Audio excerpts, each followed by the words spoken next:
tradition. Le profane n'existe pas en Afrique.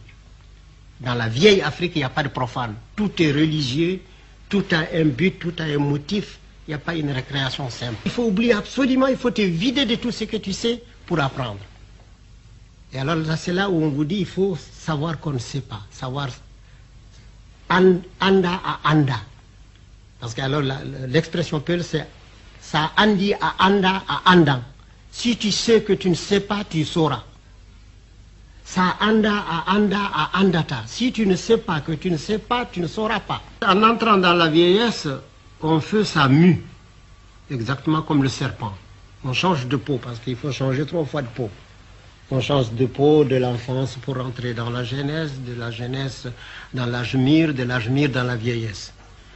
Et cet âge est appelé en même temps gain et perte.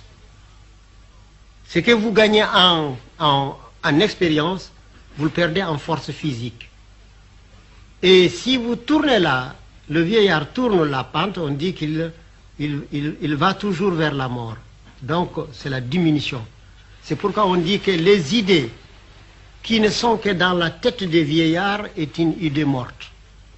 Donc il faudrait la s'aimer dans la tête des jeunes. Et c'est pourquoi la tradition africaine s'occupe beaucoup de ces jeunes.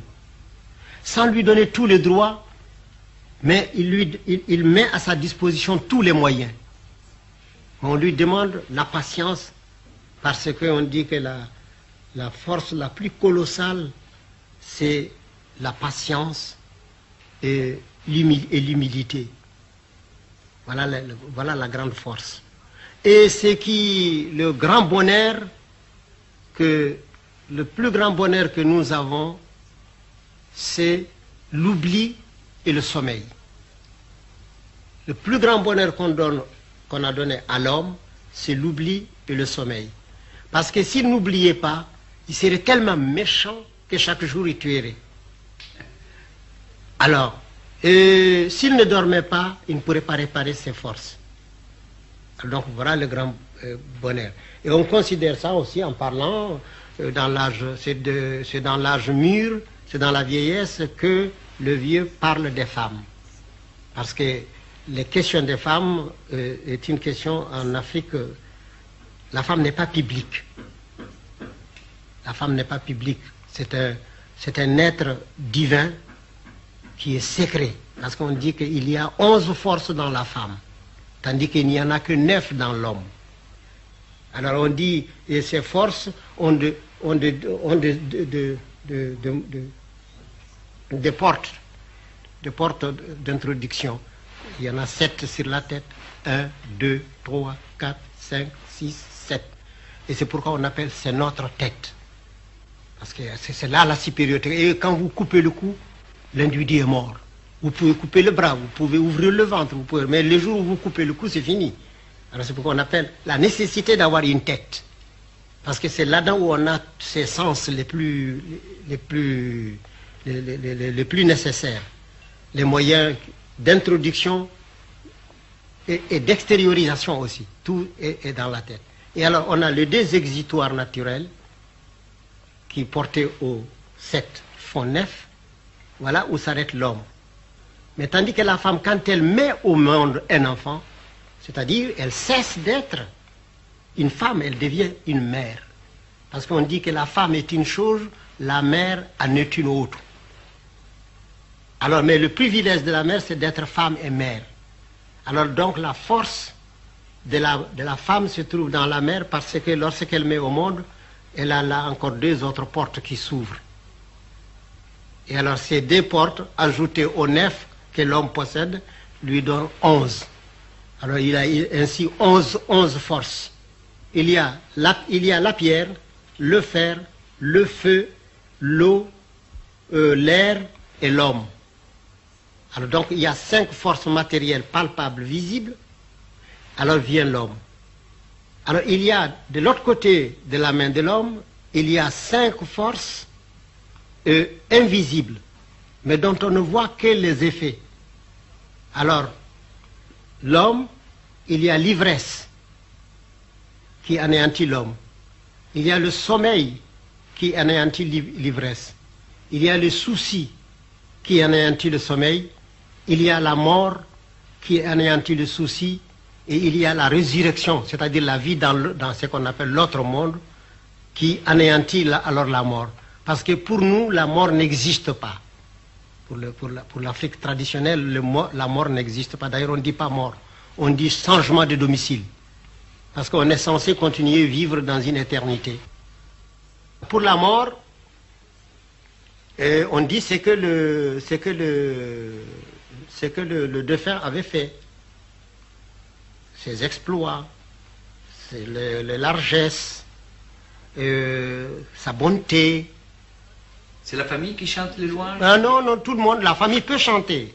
La famille peut, mais rarement la famille, parce qu'en Afrique, il est très mal vu de parler de soi. Et c'est pourquoi nous avons des griots qui viennent parler de vous. Il y a par exemple des pleureuses qui sont des pleureuses professionnelles. Or, ils pleurent à l'occasion quand un vieillard d'un grand âge meurt. Alors, deux fois le funérail dure des jours et des jours et des jours et des jours. Et il y a une nuit, il y a une semaine là-dedans où on passe toute la semaine, toute la nuit, du coucher au lever du soleil. Et alors, voyez-vous, c'est là où on fait toutes les généalogies. Alors, chaque occasion est une occasion de donner la généalogie parce que c'est ça qui nous sert de registre d'état civil. Alors, on vous dit, vous êtes fils d'un tel, fils d'un tel, fils d'un tel, fils d'un tel. Par exemple, je prends le cas d'El Hadj Omar. On vous dit, quand El Hadj Omar, alors on dit, Omar Seydou. Omar est fils de Seydou. Alors on dit, Omar Seydou, Antoumana, Koumou, Koudejo, Sadiga, Sangre, Bodewal, Ouboukoun, Yassin, Yaba, Dede, Mani, Annabi, Heller, Bouitori. Vous voyez, tout ça, ce sont ses grands-pères. Et alors après, on reprend la lignée en disant, ton père Seydou est le frère d'un tel qui a eu un tel comme enfant, un tel comme enfant, un tel comme enfant. Tel enfant de ton père a été tué dans telle bataille. Il est enterré à tel endroit. Alors le généalogiste vous dit où vous devez vous marier et quelles sont vos mésalliances. Alors il y a ces griots qui sont les généalogistes. Et il y a de cela une chose extraordinaire. Le gouverneur Engoulevent avait un commis expéditionnaire griot. Ces commis expéditionnaires partaient chaque samedi. Il ne venait pas au bureau, il allait faire le griot. Et alors son chef de bureau l'a fait révoquer pour inexactitude dans le service, on l'a révoqué.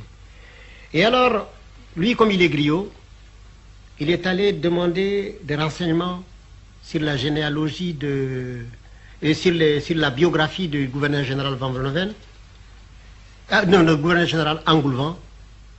Alors, il a attendu un jour où on est allé à la course à Rufisque. C'était la seule course qui existait pour tout le Sénégal. C'est-à-dire que tout le monde venait là. Alors, c'est un grand monde. C'est comme le Longchamp ici, de là-bas. Et alors, à la mi-temps, et voilà le jeune griot qui sort, habillé en griot. Il vient là, il se présente à la tribune. Il dit « Engoulevent !» Alors, pour un Africain à l'époque, se permettre d'interpeller comme ça le gouverneur général, alors tout le monde était là, comme ça, saisi. Qu'est-ce que c'est? Engoulevent, gouverneur général de l'Afrique occidentale française et gouverneur général de l'Afrique équatoriale française. Roum et Ponty ont fondé le gouvernement général de l'Afrique occidentale française, mais ils n'ont pas réuni les deux commandements. Engoulevent, tu as été le lauréat de ta promotion, sorti diplômé de telle école, telle école, telle école. Eh bien, je vous assure, Engoulevent ne savait pas où se mettre. Engoulevent était pris sous la magie du verbe. Il se lève, il dit, mais qu'est-ce qu'il y a mon petit? Il dit, je suis un pauvre griot de fils en père. Contrairement aux habitudes de mes parents, j'ai été à l'école. On m'a instruit dans la langue française. On m'a donné le métier de commis expéditionnaire. Eh bien, parce que j'ai voulu suivre ma tradition, on m'a révoqué. Je viens te demander réparation. Le gouverneur général dit, allez, tais-toi, mon fils, viens me voir. Il arrive, il le remet dans le cadre. Il affecte à son bureau comme téléphoniste. Et alors, quand on prend le téléphone, on dit « Allô ?» Alors lui, il répond « Allô ?»